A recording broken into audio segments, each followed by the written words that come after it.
Olá, tudo bem? Hoje vamos conversar um assunto muito importante. Provavelmente vocês já devem ter ouvido, ter visto os meus vídeos conversando um pouco sobre o Rezum, aquele tratamento para a próstata grande com vapor d'água. E eu já expliquei muito sobre esse tratamento e hoje nós vamos falar agora o que ocorre depois do tratamento. Quais os cuidados que você deve fazer quando faz esse tipo de procedimento. Meu nome é Lucas Batista, continue assistindo esse vídeo que com certeza você vai ter grandes informações sobre o pós-operatório desse tipo de cirurgia. Pois bem, o Rezum, para quem não se lembra, é um tratamento específico para próstatas grandes. Aquele paciente que não está conseguindo urinar bem, que o jato da urina é fraco e que ele não tem uma próstata muito grande. São as próstatas abaixo de 70 gramas.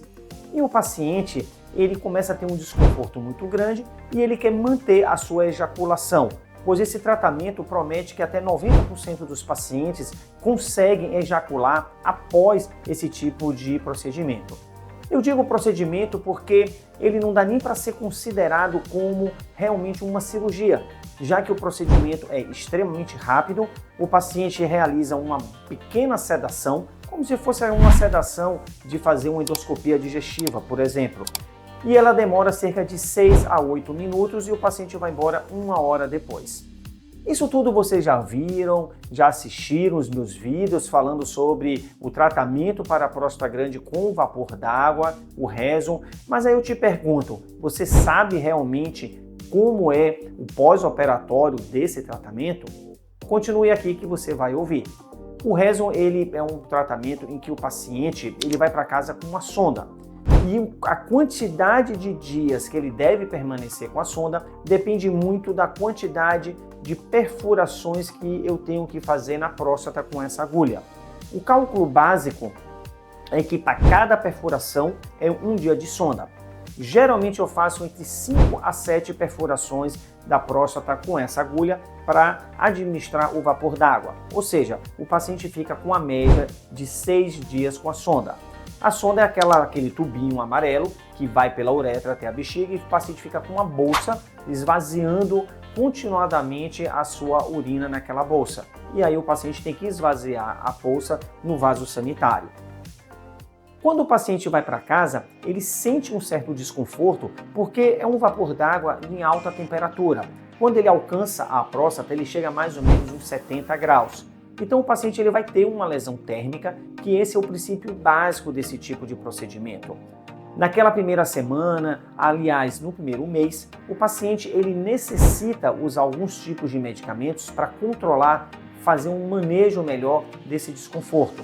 Uma dipirona, um anti-inflamatório, às vezes um derivado de opiáceo. Então o paciente ele tem que ficar usando esses medicamentos e ele também deve manter um alfa-bloqueador seletivo, que é aquele medicamento que você utiliza para tratar os sintomas urinários de dificuldade de urinar.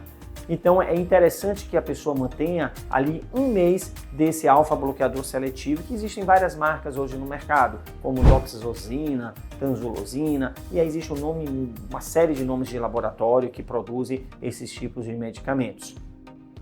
Nesses 7, 8 dias é interessante que o paciente fique mais em repouso. Ele vai ficar em casa, mas ele fica em casa de uma maneira independente. Ele vai andar, ele vai subir escada, ele vai descer a escada, ele vai no banheiro tomar seu banho, vai fazer sua comida, então ele faz tudo. Mas é interessante que ele fique ali em casa, porque ele vai estar com a sonda, mas já pode inclusive fazer alguma atividade, por exemplo, no computador, um home office, reuniões, ficar falando no telefone, isso não tem problema. A parte alimentar também é muito tranquila, não existe restrição alimentar de nenhum tipo de alimento. Ele deve ingerir bastante líquidos, água, açúcar, água de coco, mais ou menos ali uns 2 litros, 3 litros por dia, e se alimentar de maneira adequada e usual como ele faz. Deve apenas evitar alimentos muito pesados, gordurosos, que de uma maneira geral não fazem bem para a saúde da pessoa. Mas fora isso, ele consegue ter ali o seu dia a dia de uma maneira muito tranquila, utilizando esses remédios. A pessoa não sente uma dor constante, ele não fica incomodado constantemente.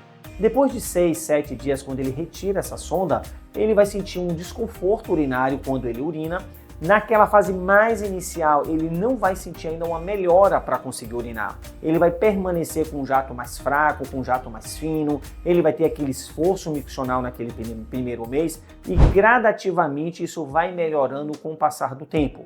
Quando termina o primeiro mês, ele já vai notar que ele já está urinando mais forte, que a sua urina já tem um jato que ele consegue esvaziar melhor a bexiga. E esse momento de melhora total, ele atinge ali um pico de melhora quando ele alcança 3 meses depois da cirurgia. Então o médico ele vai conversar antes da cirurgia, aqui no pós-operatório, o paciente ele vai aguardar essa melhora gradativa, que no primeiro mês ele melhora, no segundo e até o terceiro mês ali, que geralmente ele atinge esse pico. E também, depois do primeiro mês do procedimento, ele já começa a sentir uma tranquilidade, um conforto muito grande para urinar. Ele não tem mais aquele desconforto, mais aquele ardor, ele não tem mais um cômodo, ele não está usando mais medicamentos para a urina, para melhorar a urina, nada disso. Então, na verdade, o Rezum, ele é um procedimento muito bem aceito pelo paciente, porque ele permanece 5 a 7 dias em sua casa com a sonda, tem um desconforto que na maioria das vezes não é um dos maiores, isso aí tudo ele tem que avaliar com o seu urologista, e ele tem uma recuperação, um retorno às suas atividades do dia a dia, do cotidiano, de uma maneira também muito rápida, tá certo? Se você gostou, continue aqui, não se esqueça de clicar, de também se inscrever no meu canal para você receber as notícias dos novos vídeos, tá certo? Até mais, a gente se encontra pelos vídeos.